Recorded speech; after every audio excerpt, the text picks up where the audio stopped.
The crystalline doors of the Galactic Council chamber shattered as Ambassador Keithrix stumbled through them, his aged scales flaking with each desperate step. The gathered representatives of 200 species turned to stare at the interruption, their private discussions about humanity's recent admission to galactic society forgotten in the face of this dramatic entrance. "You must listen," Keithrix wheezed, his triple hearts laboring against his species' legendary final decline. "You don't understand what you've done by admitting them." High Counselor Zenra, her luminescent tendrils pulsing with annoyance, gestured to her security forces to stand down. "Ambassador Keithrix, you were relieved of your duties on Earth 3 cycles ago. This session is closed-toe." "Because I know the truth." Keithrix's voice carried the desperate strength of a dying being's last words. "I've seen what they're capable of. Not their weapons, not their primitive technology, but something far more terrifying." The chamber erupted in dismissive whispers. Humans were a curiosity, yes, but hardly a threat. Their faster-than-light drives were centuries behind current technology. Their weapons were practically antiquated. Even their lifespans were laughably brief compared to most spacefaring species. Keithrix dragged himself to the central podium, his scales leaving a trail of silvery dust. "On my last diplomatic visit to Earth, I was invited to what they called a garden viewing. I expected some simple botanical display. Instead, I witnessed horror." The High Counselor leaned forward despite herself. "Horror? In a garden?" "They showed me a single plot of land, perfectly cultivated, every plant, every stone, every element in pristine harmony. When I complimented their terraforming technology, they laughed. They told me this garden had been in creation for 73 years. 3 generations of the same family had worked on it, each adding just 1 or 2 elements per year, passing down the vision through decades of patient cultivation. That's precisely why they're no threat." A Meridian representative called out. "Who would spend decades on what our technology could accomplish in hours?" Keithrix's laugh turned into a wet cough. "You still don't understand. I asked them the same question. The grandmother, her daughter, and her granddaughter stood before this garden, and the eldest said something I'll never forget. The joy isn't in the completion. It's in the waiting, in knowing that each small action builds towards something greater than ourselves." The chamber grew quieter as Keithrix continued, his voice weakening. "I began investigating. This wasn't an isolated incident. Humans plan in generations. They hold grudges for centuries. They pass down missions through dozens of lifespans. While we rush toward immediate gratification, they simply wait." "What exactly are you suggesting, Ambassador?" The High Counselor's tendrils had stopped their dismissive pulsing. "Their space program, those primitive ships, I found records suggesting they had achieved better technology centuries ago. They chose to develop slowly, to appear unthreatening. Their military, those simple weapons. Every human colony has hidden bunkers built by their great-grandparents, waiting for the day they might be needed." Now the chamber was completely silent, 200 species feeling the first trickle of unease. "You think you're admitting a young species to the galactic community." Thrix's legs began to buckle. "You're wrong. They've been watching us, planning, preparing, not for years, not for decades, for centuries. Every human you meet might be carrying out a plan laid down by their ancestors before our fastest ships were even designed." "That's absurd." The Meridian representative sputtered. "No species could maintain such focus across generations. The children would rebel, choose their own paths." "That's what makes it worse," Keithrix whispered, his scales now more gray than silver. "They do choose their own paths, but they see time differently than we do. They take pride in being links in a chain they may never see completed. They find joy in the waiting." The ambassador's third heart gave out, and he collapsed to one knee. "I came here to warn you, because I finally understood what makes them so dangerous. We think in terms of profit and loss, of immediate victories. They think in terms of centuries, of plans that unfold across generations. And now what?" The High Counselor found herself whispering. "Now they're already here, have been here, waiting, patient. Some of you in this very chamber, might be part of plans laid down before your species ever reached the stars. You just haven't been patient enough to see them. Kithrix's final hearts stuttered to a stop. As medical teams rushed forward, his last words echoed through the suddenly cold chamber. They are eternal, because they are patient, and that is why we should tremble. The gathered representatives looked at each other with new eyes, each wondering the same thing. How long had humanity really been watching? And what plans, laid down by long-dead ancestors, were even now coming to fruition in the hearts and minds of their descendants? In the back of the chamber, a human observer smiled quietly and made a small mark in a journal that had been passed down through their family for 10 generations.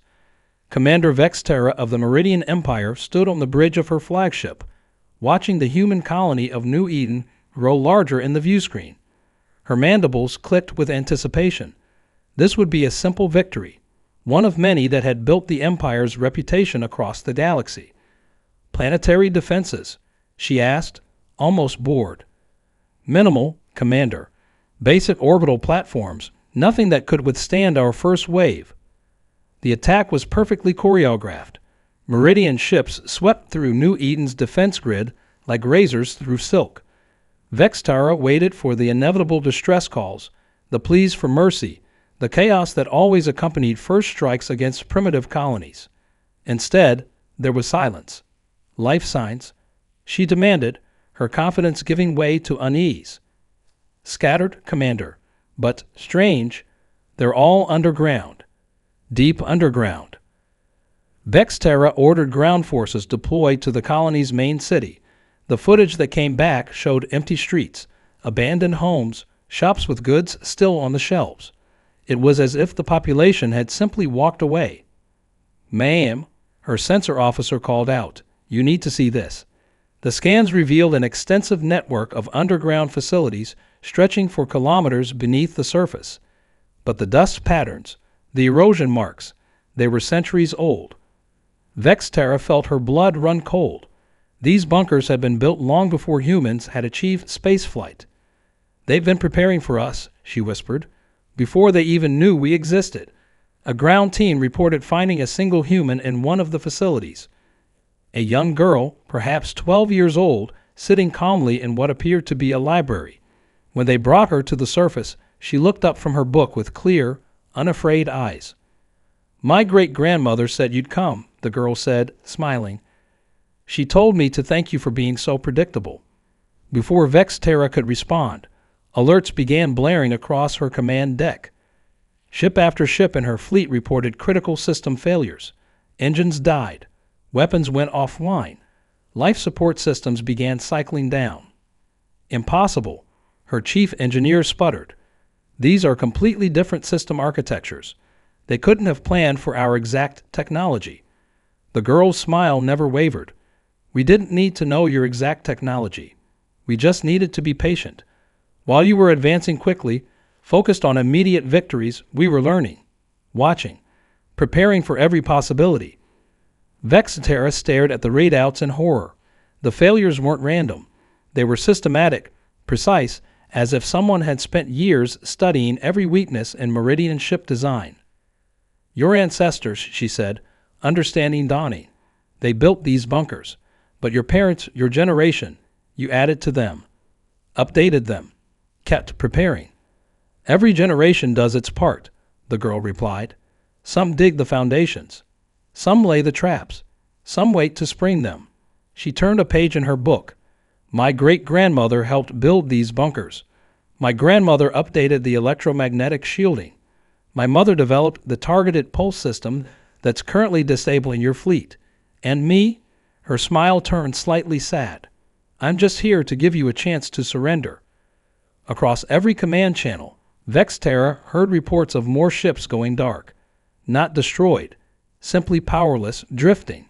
A century of preparation had rendered the most powerful fleet in the galaxy inert.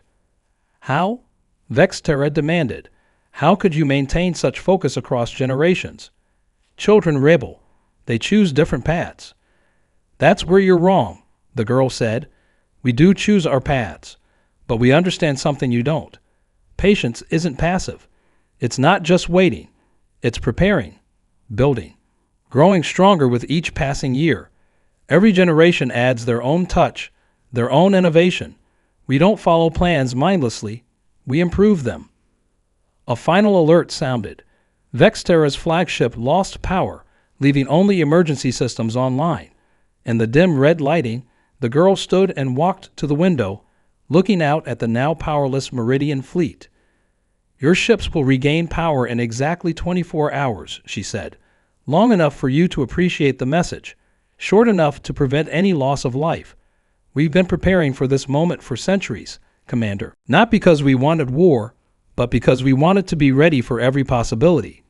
She turned back to Vexterra, and for a moment, the commander saw something ancient in those young eyes. "This was just one colony, Commander, one small settlement.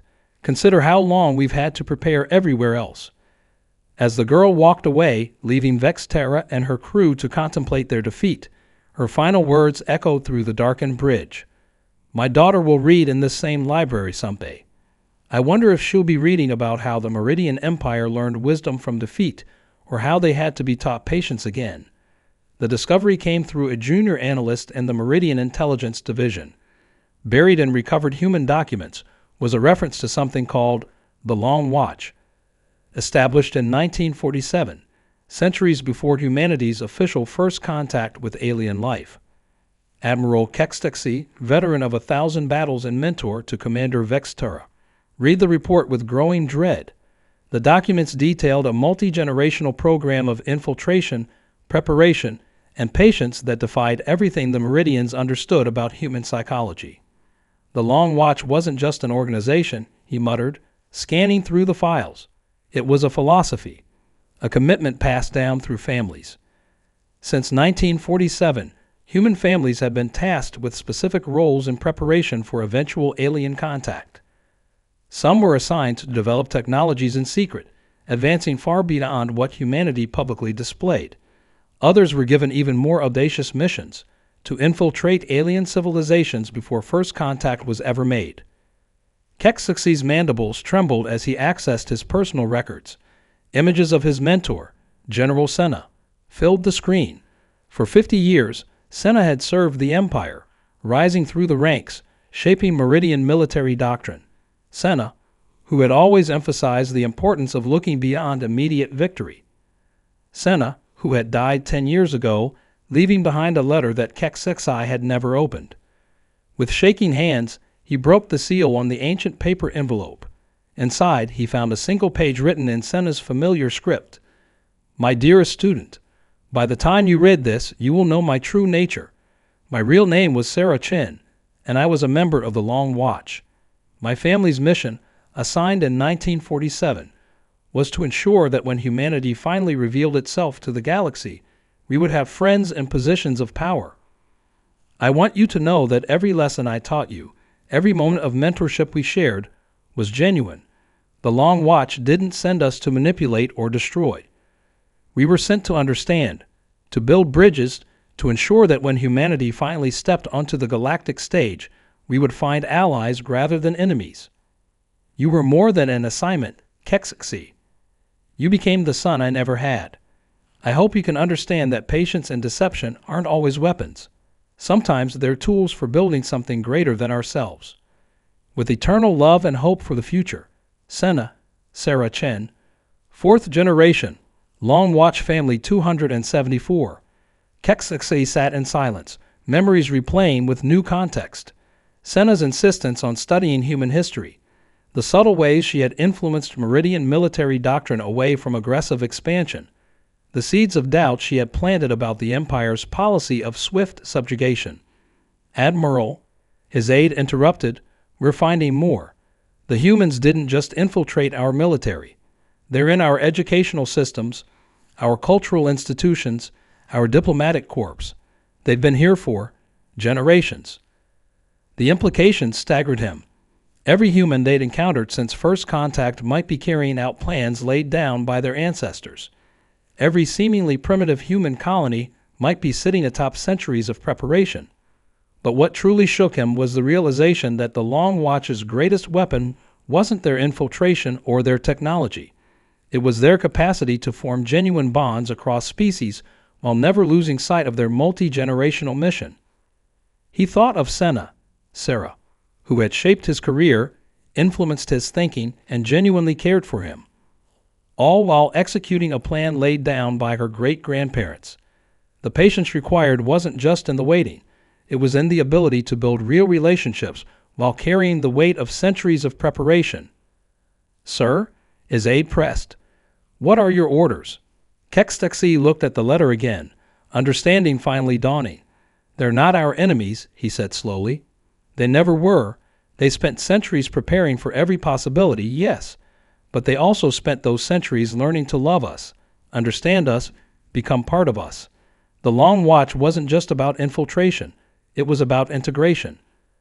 He stood, his decision made. "Send word to the High Command. The humans haven't been deceiving us. They've been waiting for us to understand a fundamental truth. True power lies not in swift victory, but in the patience to build something that lasts beyond our own time." As his aide hurried away, Kekstexi opened his desk drawer and removed an old holoimage of himself and Senna. In it, she was teaching him ancient human military strategies, her eyes bright with both wisdom and affection. "You were playing such a long game, old friend," he whispered to the image. "And only now do I understand that the game itself wasn't the point. It was teaching us to think beyond our own immediate desires, to see time as you do, not as a race to be won, but as a garden to be tended across generations." Dr. Yenixes moved through the dusty archives of Earth's historical records, her crystalline eyes adjusting to the dim light.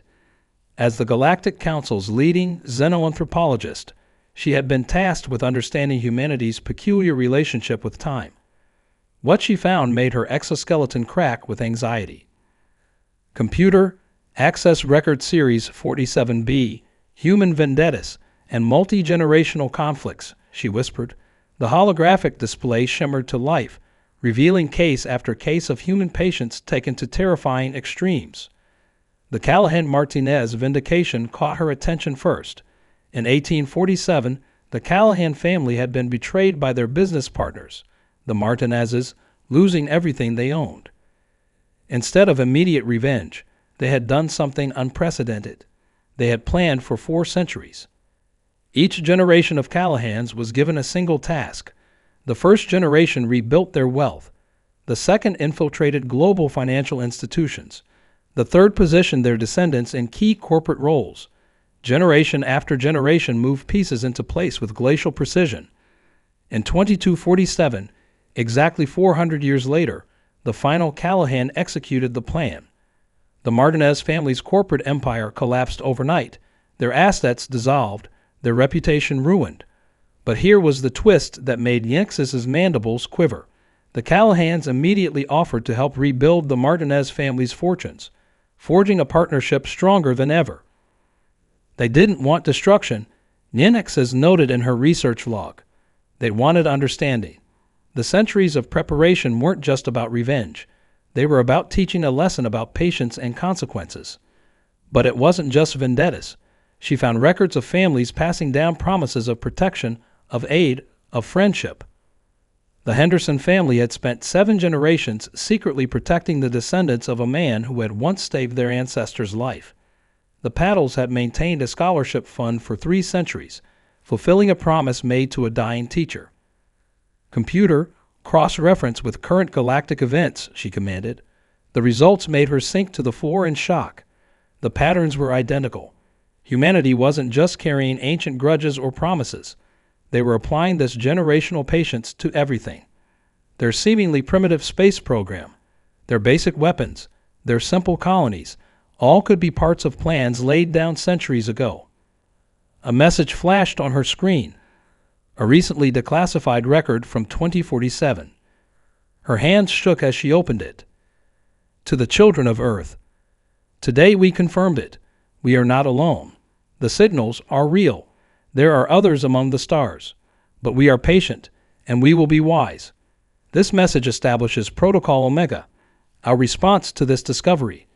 We will advance slowly, carefully. Each generation will have its role. We will appear primitive, unthreatening. We will learn their weaknesses and their strengths.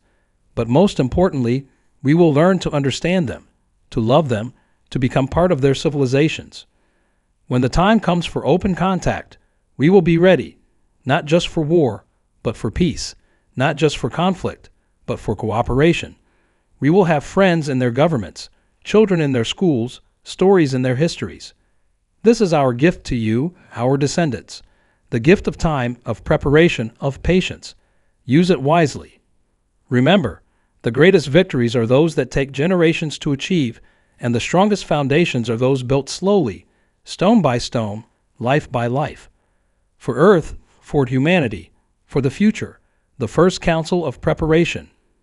Yenexis closed the file, her scientific detachment shattered. She had studied thousands of species, but none had shown this capacity for multi-generational coordination. The implications were staggering. She opened a secure channel to the Galactic Council. Priority 1 message. The human concept of revenge best served cold isn't just a saying. It's a fundamental philosophical approach to time and causality. They don't just pass down vengeance. They pass down loves, promises, and plans with equal dedication. Every human we meet could be executing strategies centuries in the making. She paused, selecting her next words carefully. But most critically, they seem to view this not as a burden, but as a connection to both past and future. Their patience isn't just a weapon or a tool. It's an expression of their understanding that they are part of something greater than their individual lives. As she sent the message, Yenexis noticed an ancient paper note tucked into one of the physical archives. It was written in English, dated 1947. To the alien researcher who finds this, welcome to Understanding Humanity. We've been waiting for you. She carefully placed the note back, suddenly very aware that her discovery of these archives might itself be part of a plan set in motion centuries ago. The thought made her crystalline shell shiver with both fear and a strange sort of admiration. Captain Zalthar of the Meridian Blockade Fleet watched Earth through his ship's view screen with mounting frustration. The siege had entered its third month, and something was profoundly wrong with the humans' reaction, or rather, their lack of reaction. Status report, he barked, mandibles clicking with irritation. His executive officer pulled up the latest data.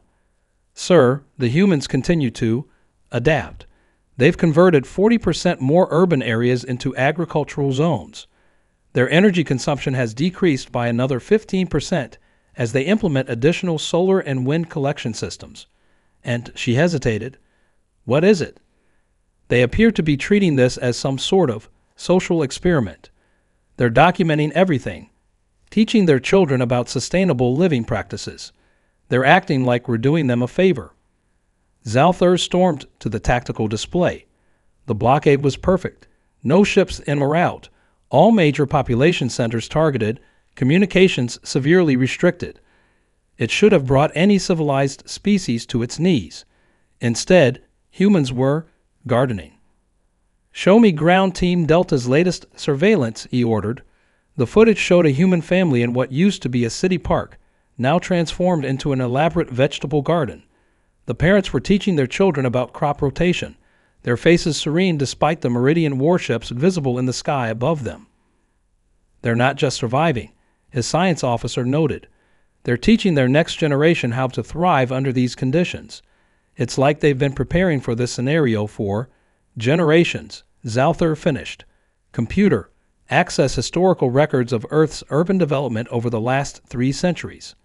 The display filled with images that made his blood run cold. Every major human city had been designed with massive underground hydroponic facilities. Their power grids had redundant renewable energy systems that predated their space program. Their water recycling technology was centuries old, refined, and improved with each passing decade. They knew, he whispered, they knew someday someone would try to starve them out. They've been preparing for centuries. A communication alert flashed. One of his ground teams was requesting permission to break protocol. Intrigued, Zalthar authorized the transmission. Sir, the team leader reported, there's this human child. She waves to our patrol every day. Today, one of my soldiers waved back. She brought us vegetables from her family's garden. Fresh vegetables, sir. Better than our shipboard rations. She said her great-grandmother told her that soldiers far from home need good food and friendship. Similar reports began flooding in, humans sharing food with blockade troops, children teaching Meridian soldiers their games, families inviting ground teams to share meals in their underground communal halls. "Sir," his executive officer interrupted, "we're receiving similar reports from all sectors. The troops, they're starting to question the mission. The humans aren't treating them like enemies. They're treating them like guests who just haven't realized they're guests yet." Zalthar sank into his command chair, understanding finally dawning.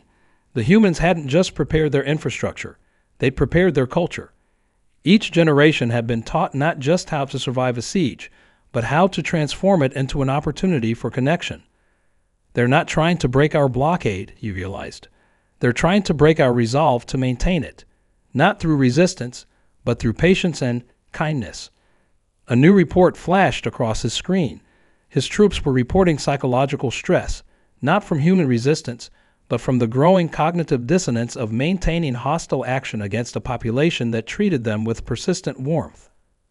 "Sir," his executive officer said quietly, "the crew is asking questions, hard questions, about why we're blockading a people who seem to have prepared for centuries just to welcome us properly when we arrived." Zalthar looked out at Earth again, seeing it with new eyes.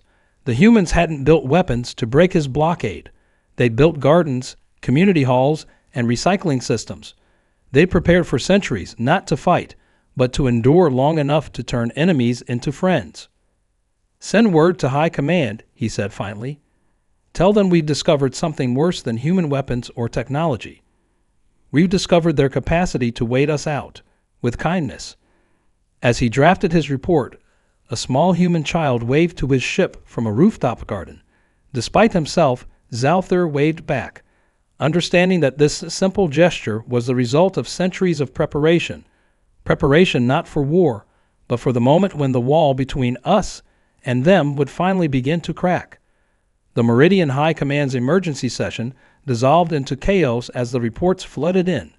Across their empire, sleeper agents were activating, but not as anyone had expected. There were no saboteurs, no terrorists, no military strikes. Instead, the web humanity had woven was far more subtle and unbreakable. Supreme Commander Vexeloth watched in growing horror as the identities were confirmed. Dr. Yura Chen, the beloved pediatrician who had cared for 3 generations of his own family. Professor James Martinez, whose archaeological studies had revolutionized Meridian understanding of their own ancient history. Sarah O'Connor, the artist whose works hung in every major Meridian museum, subtly influencing their cultural aesthetic for 50 years. "How many?" he demanded. His intelligence chief's mandibles quivered. "We've confirmed over 10,000 so far, sir. But they're not taking hostile action. They're simply revealing themselves." And the public reaction. A holographic display showed the scenes unfolding across Meridian space. Outside Dr. Chen's clinic, thousands of Meridian citizens had gathered in protest, not against her, but against any attempt to arrest her. Her patients, their children, and their grandchildren formed a living wall around the building. "Play the public statement," Vexeloth ordered. Dr. Chen's hologram appeared, her human features aged but gentle. "I am a 4th-generation Long Watch operative. My great-grandmother began our family's mission in 1947. But more importantly, I am a doctor who has delivered your children, healed your sick, and shared your joys and sorrows for 50 years. Every moment of care I've given was genuine. Every relationship I've built was real. We came not to destroy, but to understand, to connect, to prove that patience and love are stronger than fear and hatred." Similar scenes played out everywhere. Professor Martinez's students, now leading scholars themselves, spoke of how he had taught them to question, to think, to grow beyond ancient prejudices. Sarah O'Connor's art was being analyzed anew, revealing subtle themes of unity and shared destiny between species that had influenced Meridian culture for decades. "Sir," his aide interrupted, "the public demands are growing. They're not calling for punishment of the humans. They're demanding we end the war. They're saying these humans are more Meridian than we are.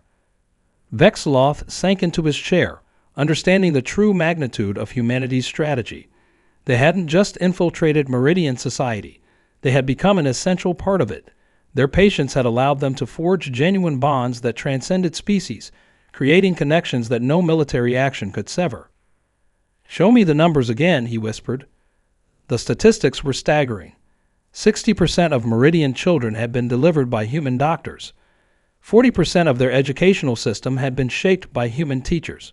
Their art, their music, their literature, all subtly influenced by human creators who had spent decades earning their trust and respect. A new alert flashed, a public broadcast from Sarah O'Connor's art gallery. The elderly human stood surrounded by her works, each piece revealing its hidden depths. "For 50 years I painted your dreams," she said softly. "Not human dreams imposed on Meridian canvas, but true Meridian dreams, seen through eyes that learned to love your species enough to understand your soul. Every brush stroke was a bridge between our peoples, built with the patience of generations." Vexloth watched as his own granddaughter joined the protesters outside Dr. Chen's clinic. The girl he'd raised to be a future military leader was holding a sign that read, "My first doctor, my second mother, my true teacher of patience." "Sir," his intelligence chief ventured, "we're receiving similar reports from every sector of Meridian space. The humans didn't just infiltrate our military or government. They became our doctors, our teachers, our artists, our friends.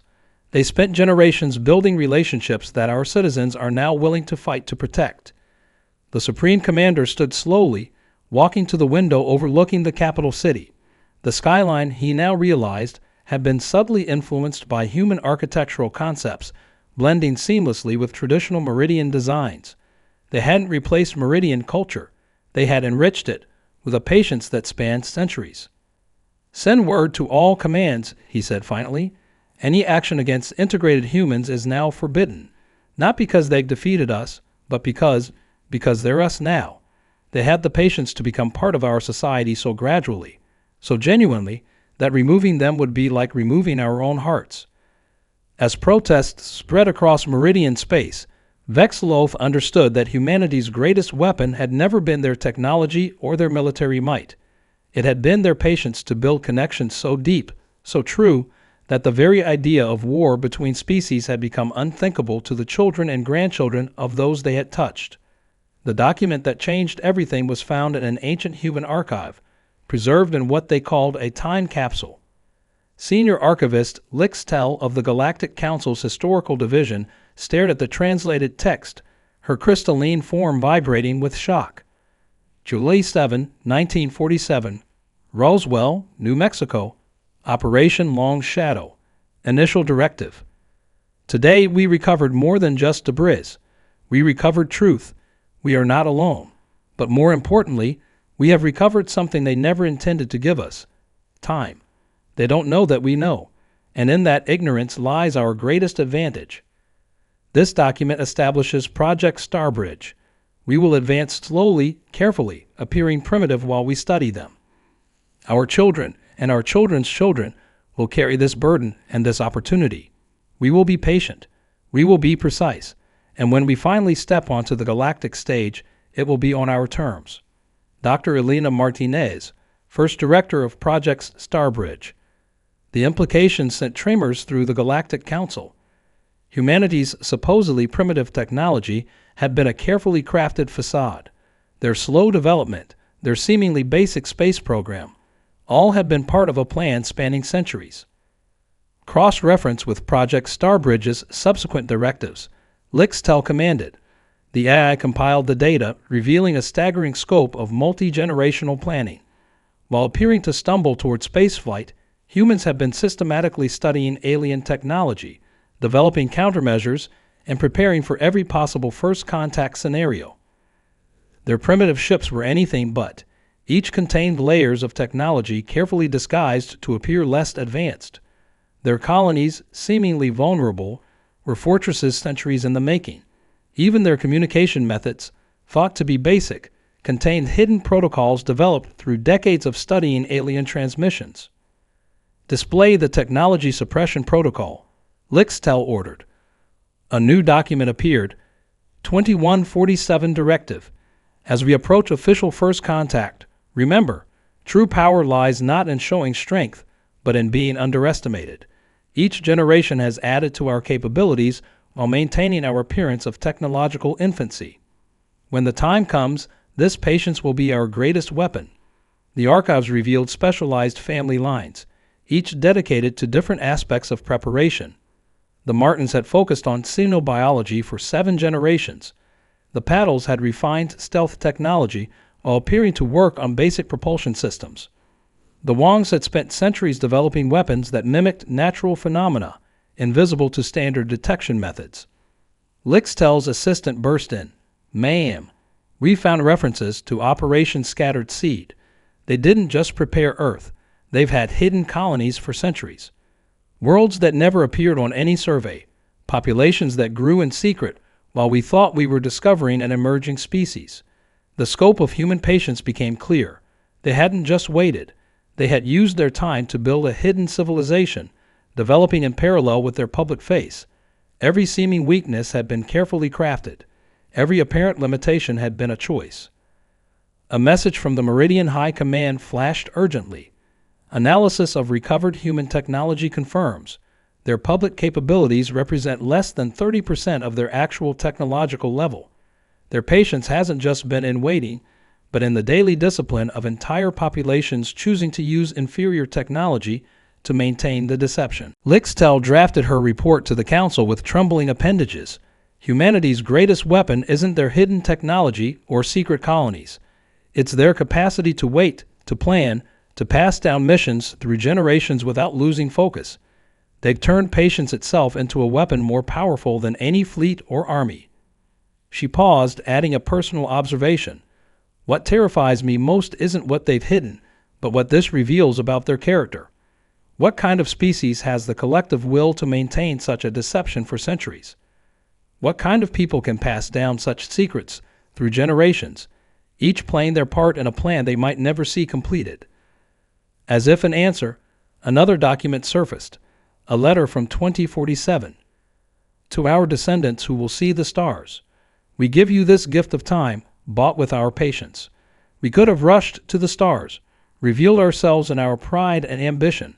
Instead, we chose to wait, to prepare, to build foundations that would last millennia. Remember, patience isn't passive. It's the active choice to build something greater than ourselves, something that will outlive us all. When you finally step into the galactic community, you will do so not as supplicants or equals, but as guardians of centuries of preparation. Use this power wisely. Use it not for dominance, but for protection. Not for conquest, but for preservation of all we have built and all we might become together. With eternal patience and hope, the Council of Generation, Lixtel sealed the archives, understanding finally that humanity's patience wasn't just a strategic choice, it was the ultimate expression of their species' character. They had turned time itself into their greatest ally, and in doing so, had become something the galaxy had never encountered before. A species that measured success not in years or decades, but in centuries and generations. The peace negotiations took place on Earth, in a garden that had been tended by the same family for 15 generations. As the Meridian delegation walked the ancient paths, they noticed how each section reflected a different era, a different hand, all working toward a single unified vision. Ambassador Chen, representing humanity, sat beneath a cherry tree planted by her great-great-grandmother. Across from her, Supreme Commander Vexeloth tried to reconcile this serene setting with the species that had orchestrated the most patient military strategy in galactic history. "You knew," he said finally, "every step of the way you knew how this would end." Chen smiled, pouring tea from a ceremony that had been perfected over centuries. "We knew how it could end," she corrected. "We prepared for every possibility. War was just one path. Peace was always our preferred destination." She handed him a data crystal that glowed with age. "This contains the complete records of Project Starbridge, every plan, every preparation, every path we laid down since 1947. You'll find that for every weapon we developed, we created 3 ways to make peace. The crystal projected its contents, showing centuries of human preparation. But what struck Vexloth wasn't the military planning or hidden technology. It was the alternate paths. Cultural exchange programs designed generations ago. Economic partnerships planned before the Meridians had even achieved spaceflight. Educational systems designed to bridge species barriers. Your patience wasn't just about warfare, he realized. It was about understanding, Chen finished. We knew that someday we would meet you. We could have spent those centuries building only weapons, preparing only for conflict. Instead, we chose to prepare for friendship too. Every generation added their own hopes to the plans. She gestured to the garden around them. Like this place we built slowly, carefully, each generation adding their own touch while respecting the work of those who came before. Some planted trees they would never see grow. Others added paths that wouldn't make sense until centuries later when other elements matured. A group of children played nearby, human and Meridian together, their laughter a testament to connections that transcended species. They were playing games that, Vexloth realized with a start, had been designed centuries ago specifically to appeal to both species' motor skills and cognitive patterns. The Long Watch wasn't just about infiltration, Chen continued. It was about integration. Every human who lived among your people, who taught your children, who healed your sick, they were building bridges, not just gathering intelligence. We didn't just study you. We learned to love you. She touched a flower that her ancestor had planted. This garden has a section prepared for Meridian plants. It was added in 1983, long before we officially knew what your flora looked like. The soil has been carefully maintained for centuries, waiting for this moment, waiting for you to add your own touch to this place. Vexloth's mandibles quivered with emotion. You turned patience itself into an art form. No, Chen corrected gently. We turned it into a legacy. Every generation added their own dreams to the plans laid down by their ancestors. Some focused on defense, others on diplomacy. Some created weapons, others wrote poetry about the day our peoples would meet as friends. All of them were essential. She stood, walking to a newly prepared section of the garden. This space was set aside by my great-great-great-grandmother.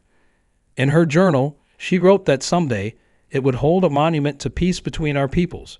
She never knew if that day would come, but she prepared the ground anyway. That's what patience truly means, having the faith to plant seeds for trees whose shade you'll never sit in. Vexloth looked at the empty space, understanding finally dawning. You're not just offering peace, you're offering partnership. A chance to build something together, slowly, carefully, as you've always done. Yes, Chen smiled, because that's the greatest lesson humanity learned in all our centuries of waiting. The most beautiful things can't be rushed. They must be built slowly, with love and care, each generation adding their own touch to a dream bigger than themselves. As the peace treaty was signed, witnessed by descendants of both those who had first prepared for war and those who had first dreamed of friendship, the galaxy finally understood. Humanity's patience wasn't a weapon to be feared, but a gift to be shared, the gift of thinking beyond oneself, of building for a future you might never see, of having the wisdom to plant gardens in whose shade your grandchildren's grandchildren might one day make peace with those you had once feared as enemies. In the end, time itself had proven the greatest victory, not through conquest or subjugation, but through the patient building of bridges between stars, between species, and between generations.